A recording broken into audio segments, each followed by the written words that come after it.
Teología básica por el Dr. Charles C. Wright. Sección 12. Sobre esta roca edificaré mi iglesia. Capítulo 70. La singularidad de la iglesia. La iglesia es única en los propósitos de Dios. Mientras que Dios se ha relacionado con otros pueblos, su actividad con la iglesia permanece distinta. Edificaré mi iglesia, dijo el Señor, y esa es su obra especial en la actualidad. Esas palabras de Cristo indican distinciones específicas tocante a la iglesia. A. Sería una obra posterior a su vida terrenal. B. No sería lo mismo que el reino tocante al cual él también enseñó. C. Tenía que ser algo diferente de la teocracia de Israel. Examinaremos ahora estas y otras distinciones. 1. La relación de la iglesia con el reino. Existe mucha confusión debido a no haberse cuidadosamente definido, distinguido y comparado la iglesia y el reino. El haberse basado en la ciudad de Dios de Agustín al igualar a la iglesia con el reino resultó en la autoridad absoluta de la iglesia en la tierra. El postmilenialismo edifica el reino terrenal sobre el crecimiento y el éxito de la iglesia. El concepto erróneo de la teonomía ve la misión de la iglesia como el establecer la ley de Dios del Antiguo Testamento en los reinos del mundo hoy en día.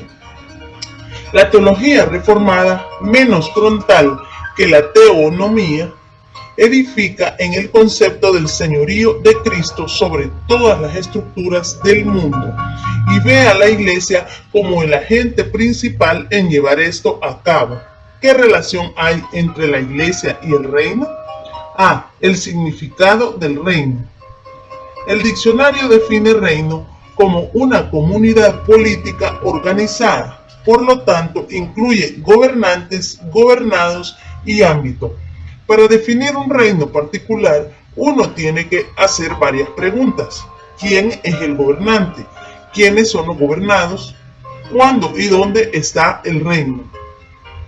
Los varios reinos de la Escritura pueden y necesitan ser distinguidos haciendo semejantes preguntas. B. Los varios conceptos del reino. 1. El reino universal. Las Escrituras revelan a Dios como el gobernante de todo el mundo. Primera de Crónicas 29:11. Salmo 145:13. Como tal, Él tiene jurisdicción sobre las naciones del mundo, designando los gobernantes de su elección y juzgando el mundo. Salmo 96:13, Daniel 2:37. En el pensamiento judío, este concepto del reino comenzó con Adán. Fue desfigurado cuando entró el pecado. No obstante, continuó hasta Abraham, que llamó a las personas al reino de nuevo con éxito parcial solamente, la rebelión de Sodoma y Gomorra. Sin embargo, cuando Israel aceptó la ley mosaica, este reino se restableció, aunque la rebelión brotó casi inmediatamente con el becerro de oro. Y repetidamente a través de la historia de Israel, solo el remanente piadoso revivió el reino. Únicamente el Mesías traería la realización completa de este reino. La teología cristiana reconoce este concepto de un reino universal, aunque usualmente incluyendo a los ángeles, lo cual no hacía el judaísmo. Dios es el gobernante de las naciones, Apocalipsis 15:3. Y finalmente ellas darán cuenta a Él cuando Él las juzgue, Salmo 110:6.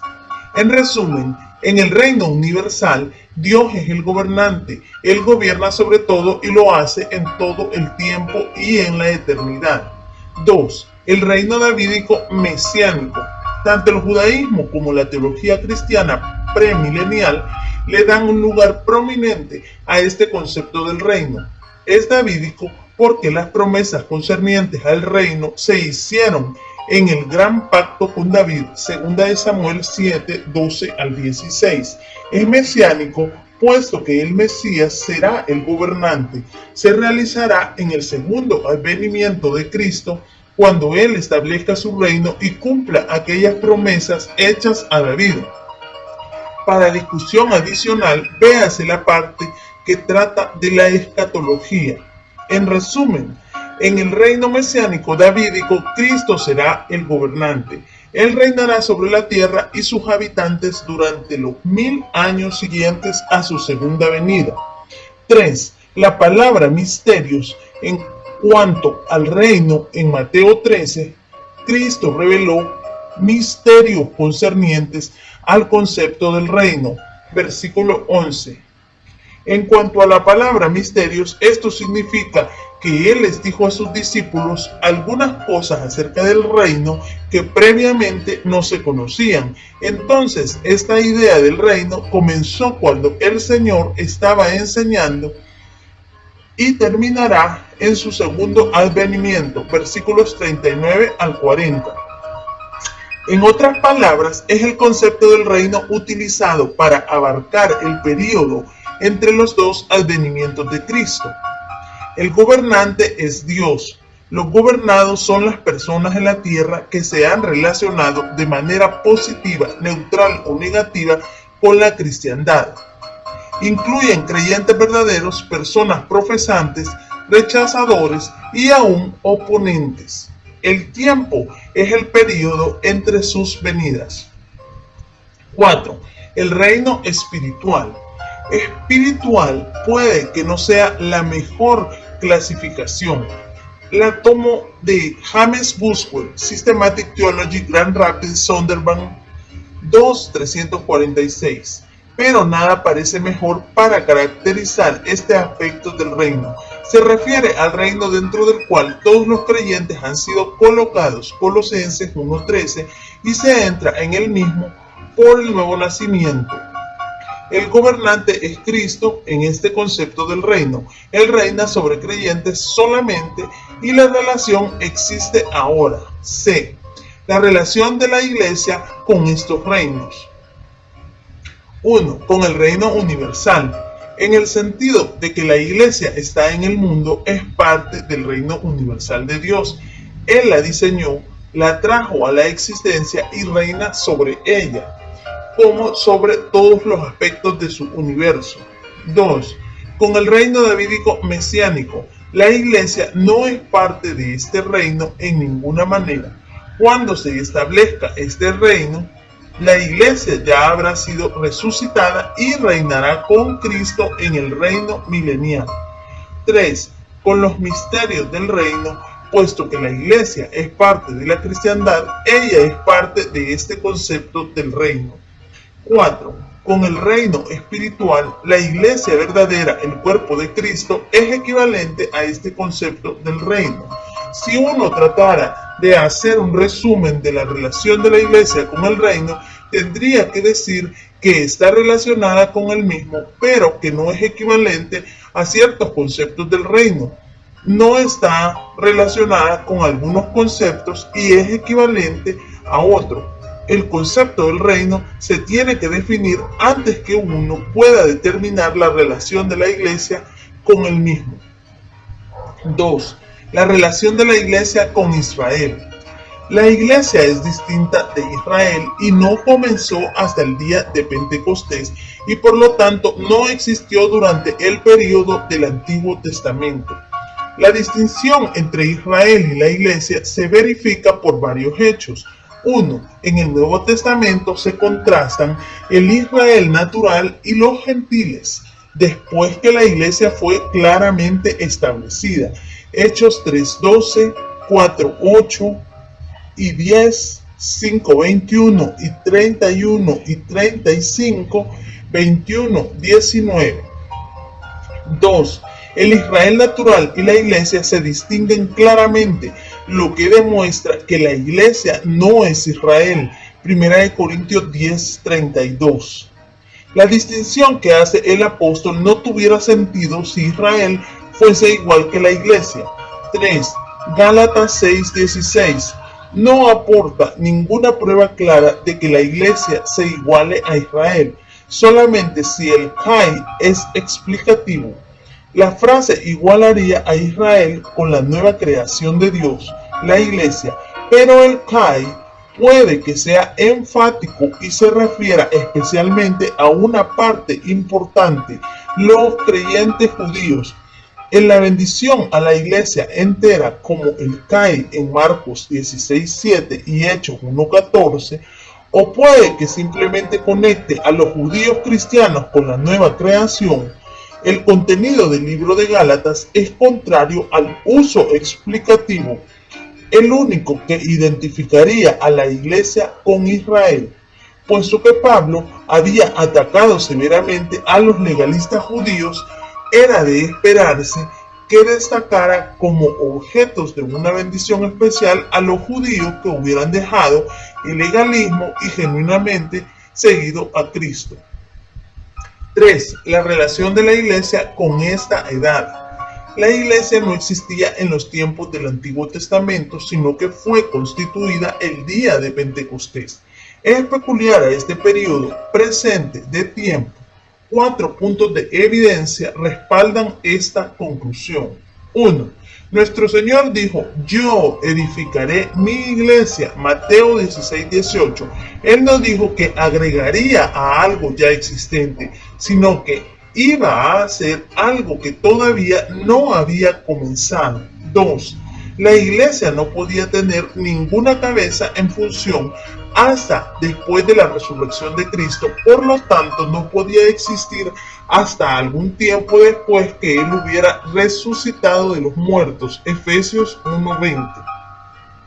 3. La iglesia no podía haber sido una entidad operativa con el uso de dones espirituales hasta después de la ascensión de Cristo. Efesios 4:7-12. 4. El carácter de misterio del cuerpo único era desconocido en los tiempos del Antiguo Testamento. Efesios 3, 5 y 6. Colosenses 1:26. En el griego clásico, misterión significa algo escondido o secreto. Designaba a los ritos sagrados de las religiones misteriosas griegas, secretos que solamente compartían los iniciados. En los manuscritos del Mar Muerto, las palabras pertinentes indicaban no tanto algo desconocido, sino sabiduría que estaba muy por encima del entendimiento finito. En el Antiguo Testamento, la palabra equivalente ocurre solo en Daniel 2, 18 y 19, 27 y 30 y 47 y 4, 9.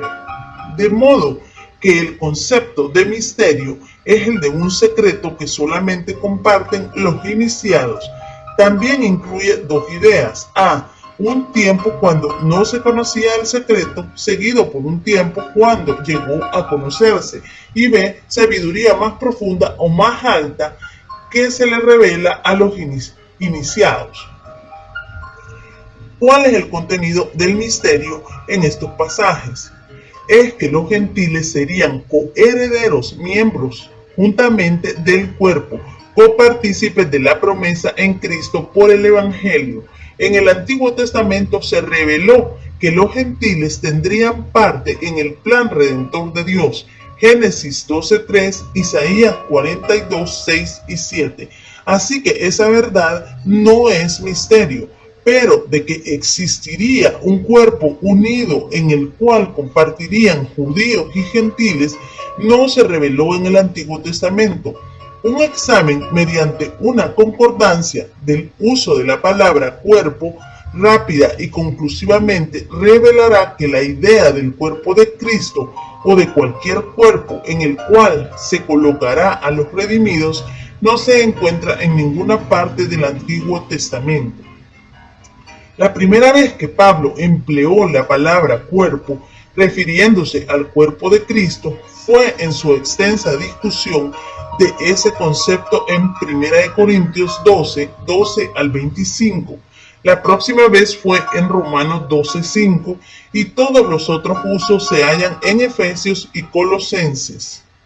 En Efesios 2:15, un sinónimo para ese cuerpo único, versículo 16, es hombre nuevo.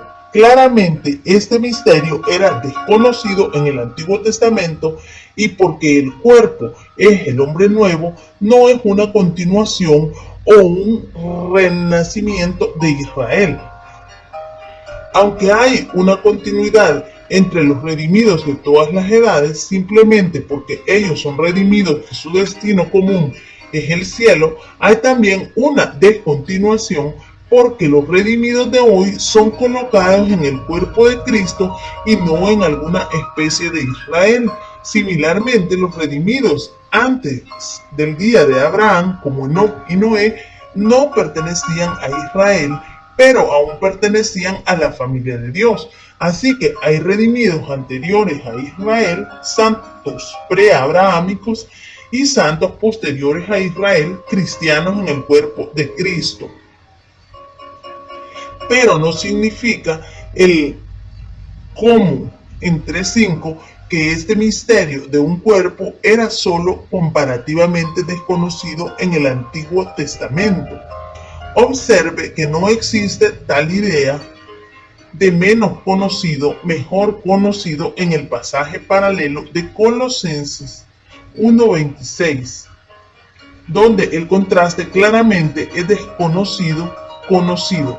Para armonizar estos dos pasajes, el cómo en Efesios 3:5 no puede ser comparativo.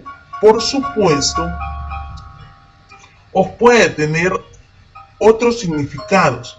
Puede introducir una cláusula que aporta información adicional, como se ve claramente en Hechos 2:15. Los discípulos no estaban simplemente menos borrachos de lo que pensaba la gente, o precedida de un negativo. La palabra puede significar pero, como en 1 Corintios 7:31. En otras palabras, el nuevo cuerpo era desconocido en otras edades, pero ahora es revelado, y ya que la iglesia es el cuerpo de Cristo, y puesto que el cuerpo no era revelado y operativo hasta la era del Nuevo Testamento, la iglesia es peculiar de esta edad. 4. La relación de la iglesia con Jesucristo. Durante su ministerio terrenal, nuestro Señor anunció que Él haría algo nuevo al edificar su iglesia. Mateo 16:18. Edificaré está claramente en el tiempo futuro, lo que indica que esto era algo que Jesucristo todavía no había hecho hasta ese tiempo. En realidad, la iglesia no comenzó como una realidad funcionante hasta que vino el Espíritu en el día de Pentecostés. ¿Cuál entonces era la relación del Señor con la iglesia durante su vida terrenal, ya que todavía no era operativa? En una palabra, Él fue el fundador. Es su iglesia, versículo 18. Él es el fundamento, 1 Corintios 3:11. 1. Como el fundador, Él escogió los discípulos que también ocuparían un lugar en la fundación del edificio. Efesios 2:20. 2. Como fundador, Él instruyó a los discípulos acerca de áreas que llegarían a ser efectivas cuando la iglesia comenzara a funcionar. La mayor parte de esa enseñanza se encuentra en el discurso del aposento alto, Juan 13-17. Algunas de las enseñanzas de Cristo se relacionaban con la ley mosaica bajo la cual Él vivió, otras al futuro reino milenial y aún otras a la iglesia futura. El discurso del aposento alto es como las semillas de aquello que después se encuentra en las epístolas del Nuevo Testamento. Algunas de las cosas nuevas que Él reveló incluyen un nuevo mandamiento, 13:34, una nueva esperanza en el rapto de la iglesia, 14 del 1 al 3, una nueva relación, vosotros en mí y yo en vosotros, versículo 17, y una nueva base para la oración, 16:24. 3. El fundador también llegó a ser la piedra angular por su muerte y resurrección. Hechos 4:11, Efesios 2:20. Él compró a la iglesia con su propia sangre. Hechos 20:28. Su resurrección y ascensión lo hizo a él la cabeza sobre la iglesia. Efesios 1:20-23. En tal capacidad, él, entre otras cosas, le da dones a los miembros de su cuerpo. 4:8. 4. Como fundador, él también fue quien mandó el Espíritu Santo, el cual activó a la iglesia para que fuera una entidad funcionante. Hechos 2:33. ¿Cuál es la roca sobre cual la iglesia es edificada? Mateo 16:18. Algunos entienden que se refiere a Pedro. Si es así, Cristo estaba haciendo un juego de palabras con Pedro, y Petra, piedra. La primera palabra es masculina y significa piedra, mientras que la segunda es femenina y significa masa rocosa. Debido a estas diferencias en palabras y géneros, parece improbable que la referencia sea a Pedro. A veces uno sospecha que algunos temen que semejante interpretación le preste apoyo a la alegación de la Iglesia Católica Romana de que Pedro es la roca sobre la cual la iglesia es edificada, como indica la inscripción latina en la base de la cúpula de la iglesia de San Pedro en Roma, ya que en latín no se diferencian las distintas palabras y géneros. Sin embargo, los apóstoles sí constituyen el fundamento de la iglesia. Efesios 2:20. Aunque Pedro, tan prominente como era, por cierto, no tenía ninguna primacía papal. Hechos 2:14, 10:34, Gálatas 2:11. Otros entienden que Cristo es la piedra a la cual este pasaje se refiere. Él lo es en otros pasajes de las Escrituras, 1 Corintios 3:11, 1 Pedro 2:5-9. Sin embargo, esto parece crear una separación entre las dos piedras, contraria a la íntima conexión que se halla en el texto mismo. Una modificación de este punto de vista ve que la piedra es la confesión que Pedro hizo de Cristo, Mateo 16:16. Posiblemente la verdad combina elementos de ambas ideas, es decir, la roca es Pedro al usar las llaves del reino, versículo 19, Isaías 22:22, en proclamar la verdad acerca de Cristo a judíos y gentiles. De modo que Cristo es el fundador de su iglesia, porque Él escogió el fundamento apostólico, dio enseñanza básica tocante a las relaciones en la iglesia, dio su vida para llegar a ser la piedra angular y entonces mandó el Espíritu Santo en el día de Pentecostés para activar a la iglesia. 5. La relación de la iglesia con el Espíritu Santo.